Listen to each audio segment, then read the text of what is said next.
Icing Thakuri भनेर जुन चाहिँ हाइप दिएर यो मुभी उहाँकै नै हो, हिरो नै उहाँ हो भनेर जति भनिएको छ, तर ट्रेलरमा हेर्दाखेरि चाहिँ त्यति उहाँको चाहिँ पाइएन। अब ढल्क्यो ढल्क्यो भन्ने। Hello guys, so welcome to my channel.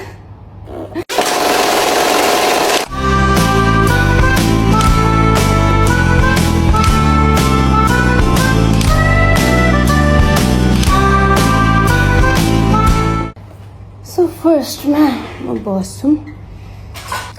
Hello guys, high. So आज मेरो च्यानलमा चाहिँ तपाईहरुले थाहा पाइसक्नुभयो होला, त्यहाँ तल लेखिएको छ हैन, यत्रो ठुलठुलो लेटरमा कि आज म मुभीको रिभ्यू गर्न गइरहेको छु। मुभीको नाम छ, वेट मुभीको नाम भन्नुभन्दा अगाडि पनि म मुभीको इन्ट्रोडक्सन खुंखार तरिकाले भन्न गइरहेको छु। सो मुभीमा हुनुहुन्छ हाम्रो